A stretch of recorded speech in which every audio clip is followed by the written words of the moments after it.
আসসালামু আলাইকুম রহমতুল্লাহি ওয়া বারাকাতুহু।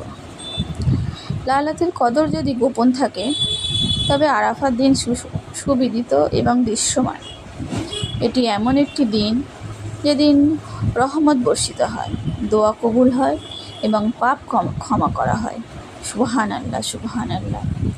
যদি এমন কোনো দিন থাকে যা আপনার জীবনে বদলে দিতে পারে তবে তা হলো আরাফার দিন। এই দিনটিকে যথাসম্ভব সার্থক করার চেষ্টা আমরা অনেকেই করি এবং সকলে করব ইনশাআল্লাহ। আরাফার দিনের দোয়ার ক্ষমতা কতটুকু? আল্লাহ তার বান্দাদের দোয়ার এমন এক মহামূল্যবান উপহার দিয়েছেন যাতে আমরা আল্লাহর সব চাওয়া তার কাছেই চাইতে পারি। যদি তা আমাদের শান্তি ও কল্যাণের কারণ হয় তবে আল্লাহ সঠিক সময় তা কবুল করেন, আর যদি তা আমাদের জন্য কল্যাণকর না হয় তবে তিনি তার চেয়ে উত্তম কিছু দান করেন।